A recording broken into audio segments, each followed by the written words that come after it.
बात कीजिए, आप दूसरे इंस्टीट्यूशंस की बात, एजेंसीज की बात कीजिए, मगर जुडिशरी खामोश क्यों है? मुझे जुडिशरी पे ताज्जुब हो रहा है, क्योंकि judiciary is the last resort. अगर जो हमारी जुडिशरी भी अनदेखी करेगी इसी तरह, तो ये मुल्क तो खुदा न खास्ता बर्बादी की तरफ जा रहा है और बहुत खतरनाक माहौल बनता जा रहा है, क्योंकि 20-25 करोड़ लोगों को आप इस तरह दुत्कार नहीं सकते, आप उनका वजूद नहीं मिटा सकते। मतलब कि मुझे लगता है कि मुल्क जो है बहुत ही खतरे की तरफ जा रहा है, एक पीसफुल मुल्क एक खतरे की तरफ जा रहा है। पूरी दुनिया में हिंदुस्तान जमहूरियत की वजह से जाना जाता था, सेक्युलरिज्म की वजह से जाना जाता था, आज वही हिंदुस्तान जो है बुलडोजर की वजह से जाना जाता है, मारपीट की वजह से जाना जाता है, खून खराबे की वजह से जाना जाता है। कांग्रेस ने पूरे देश में देखिए, जो पिछले कई सालों से हम देख रहे हैं, चाहे ईडी हो, चाहे एनआईए हो या दूसरी गवर्नमेंट की एजेंसीज हो, जितने भी इस किस्म के इंस्टीट्यूशंस हैं जो करप्शन और क्राइम वगैरह को चेक करने के लिए बने थे, उनको बीजेपी ने अपना अलायंस पार्टनर बनाया हुआ है। जिस तरह अलायंस पार्टनर सरकार में रह के एक पॉलिटिकल पार्टी का काम करते हैं, उसी तरह से चाहे ईडी हो चाहे दूसरी एजेंसीज हो, उनको जो अपोजिशन जो भी कोई आवाज़ उठाता है, इस वक्त अगर आप देखेंगे खासकर राहुल गांधी कुछ ना कुछ बोलते रहते हैं, लोगों के मुद्दे उठाते रहते हैं, तो उनको खामोश करने के लिए या सोनिया जी को खामोश करने के लिए जिस नेहरू गांधी खानदान ने अपनी जो उनकी मिल्कियत थी, जो उनकी प्रॉपर्टी थी, वो दे दी है देश को, तो वो क्या करेंगे? कोई खुदा ना खास्ता कोई अखबार के पीछे, वो भी उन्हीं का अखबार। तो मैं समझती हूँ ये सिर्फ विच हंट है, जो उनको काउ डाउन करने के लिए किया जा रहा है कि राहुल गांधी बात ना करे, बोले ना।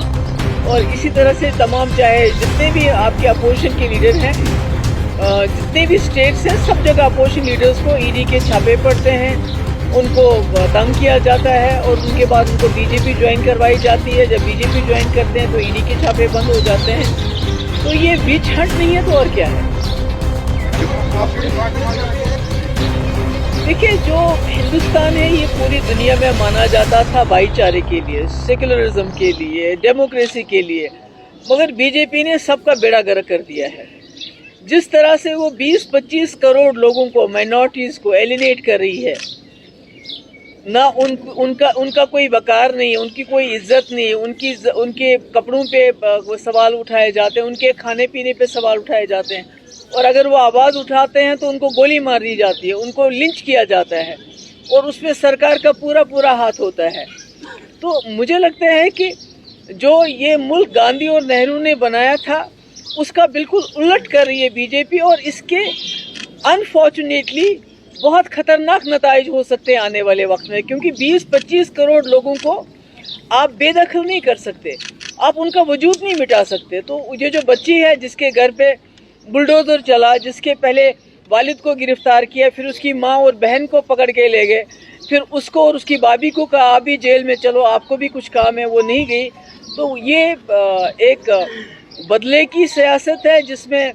कोई इनके पास कोई कानून का नामो निशान नहीं है, और अनफॉर्चुनेटली बदकिस्मती से जो जुडिशरी है वो खामोश तमाशाई बन के देख रही है। इनका काम तो था इस वक्त, क्योंकि अपोजिशन बात करती है तो उनके पीछे ईडी जाता है, उनको जेल में भरते हैं, मगर जुडिशरी जिसको बात करनी चाहिए थी वो सामने नहीं आ रहे हैं, वो खामोश तमाशाई बन के बैठे हुए हैं। मीडिया तो सारा गोदी मीडिया इनकी गोद में बैठा हुआ है, वो तो वही चलाते हैं जो इनको चलाने के लिए कहते हैं। नहीं, देखिए, सिक्योरिटी का मैं समझती हूँ कि जब किसी को थ्रेट मिलता है, पहले तो थ्रेट करना नहीं चाहिए,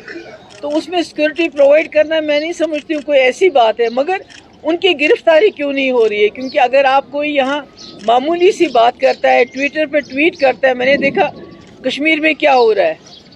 हमारे जम्मू कश्मीर में अगर कोई ट्वीट करता है, कोई जर्नलिस्ट बात करता है, कोई सच बोलता है, तो उसको जेल में डालते हैं, उसको यूएपीए लगाते हैं। तो वहाँ नुपुर शर्मा ने इतनी बड़ी गलत और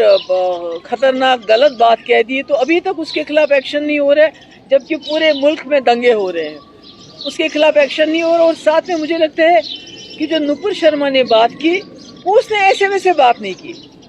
वो बात जानबूझ के की गई ताकि जो उस वक्त कश्मीरी पंडितों की मुसीबत की बात चल रही थी, उनके ان کے ہلاکتوں کی بات چل رہی تھی جس میں بی جے پی پوری طرح سے فیل ہو گئی تھی، اس سے اٹینشن ہٹانے کے لیے اور مسلمانوں کو پرووک کرنے کے لیے، تاکہ مسلمان پرووک ہو اور ان کو موقع ملے مسلمانوں کے گھر اجاڑنے کا، ان کو جیلوں میں ڈالنے کا، ان پہ گولیاں مارنے کا اور ان کو ہر حساب سے تنگ کرنے کا موقع ہے۔ یہ نپور شرما کی بات کوئی ایسے ویسے نہیں کہی اس نے، یہ بڑی اسٹریٹجیکلی یہ بات کی گئی ہے۔ Thank you. ملک میں یہاں تو سال کے سال الیکشن چلتے رہتے ہیں، کبھی کسی اسٹیٹ میں کبھی اسٹیٹ میں، یہ تو خالی کانگریس کی بات نہیں ہے۔ آپ ممتا بنرجی جیسے جو پورے ملک میں اندر وہ آتی ہے امنگ دا 3 آنیسٹ چیف منسٹرز، اس کا بھی کیس ہے، کوئی چٹ فنڈ کا کوئی کیس ہے۔ آپ کا وہاں کا کیرلا کا چیف منسٹر ہے جو سب سے زیادہ غریب ہے اکاؤنٹس میں، اس کے خلاف کیس ہے۔ تو یہ انہوں نے چھوڑا کس کو ہے؟ کانگریس کو تو کریں گے، کیونکہ at the end of the day it is the Congress who will have to take bull by the horns, اور ان کو چیلنج کرنا پڑے گا۔